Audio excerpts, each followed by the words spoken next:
First up, we have Louis Zabala of CBS4. Louis, go ahead. Hey, Victor.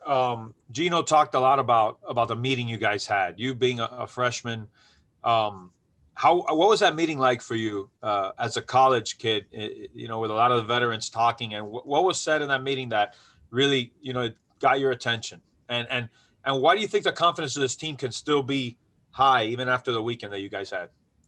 Well, I think the biggest thing was, keeping the confidence high, and knowing that we have a whole season ahead of us. I think the most important thing that was said in that meeting was probably said by JD, and it was, things that we could control. All these emotions we're having right now, all these things that are going on, we can control. The things that we can't control are things that happened in the past. I believe that this team is probably one of the most talented teams that has passed here by and I think we got all the talent. We just need to stay concentrated and just keep doing what we were doing before. We can't let one weekend decide our season. All right, Victor, we're going to go to Christopher Stock of Inside the U. Chris, go ahead. Hey, Victor. In each of your starts, you've not been able to finish that last inning. Just how much, as a starting pitcher, what are you noticing with that, and just how important is it for you, to get that corrected and kind of finish out an outing for you? It's been kind of like an up and down type of thing. I've been blessed enough for the coaches to believe in me and to keep me going out there. I believe I've thrown the ball not bad, but I believe that I could do better. I think that I could show the coaches that I could go deeper into games. I believe I have the only thing I've had issues with, I would say, is keeping the ball down. So as long as I keep the ball down and get 1, 2, 3 innings, I think I'll go deeper into games. All right, Victor, we're going to go back to Louis Zabala of CBS4. Louis, go ahead. Victor, have you ever had a series like that on the weekend? Have you ever been on a team that's gotten beat up like that in your life? I want to say, because you're such a young guy, and what is it like to bounce back from something like that? I haven't had a weekend that that has happened. Especially for me, like growing up here in Miami, everybody always talks about playing FSU. It's our rivalry school.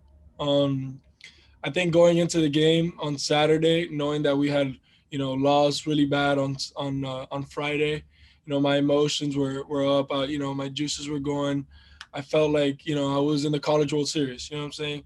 And I loved that it was our rivalry school, and it was unfortunate that we weren't able to come out with a win, but that's never happened to me before. And we were able to play yesterday, and you see that it's just a weekend. A lot of people are overreacting, saying that, oh, their season's done, this and that. But I feel like we're that good of a team that we're not gonna allow a weekend ruin the rest of our season. And I think we're bouncing back, and we're stronger than ever, and just keep on going. All right, Victor, we have time for 2 more. We're going to go to Josh White of WVUM. Josh, go ahead. Hey, Victor, I just wanted to ask a little bit more about that meeting. Gino had mentioned a bunch of the veteran guys spoke up, that he spoke up, that JD spoke up as well. Who were some of the veteran guys that spoke up, and what does that say about their leadership, and what were some of their messages to you guys? So some of the guys that spoke up were probably, well, I would say the most meaningful was, Terrell. He came up. He was the first one. It's always hard to break the ice. So I would say Terrell spoke up. Gabe Rivera spoke up, and Fetterman spoke up. They all had meaningful messages to say to the team. Terrell had things to say, like, keeping the energy up, and, making sure that we're not just playing, but we're in the game. We know everything that's happening, and we're showing support. And I think that means a lot to me, because I'm a very energetic guy, and I always like to have energy in the dugout, even though I'm not playing, just because that's what the game is all about. Having fun, and being able to support your teammates. So me and Terrell are very energetic, so we always have the same beliefs. But yeah, I mean, I love that the veterans kind of stepped up and spoke a little bit. So that was good. All right, Victor, our last question for you comes from Christopher Stock of Inside the U. Chris, go ahead. Yeah, going back to your last start, I think you had 6 swing and misses. I think that was the right number.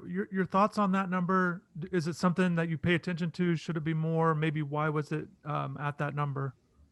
I don't really focus a lot on, stats and a lot of I don't really focus on ERA or, swing and misses and stuff like that, because at the end of the day, that's not something I can control. The only thing I can control is, throwing the pitch, whatever JD feels like it's the right thing to throw. We throw it as a strike, and the outcome, you can't control it. So I'm the type of person that I try to execute as many pitches as I can down the plate, low in the zone, and just let the hitter work. Let our defense show what we got, and put our team to the test.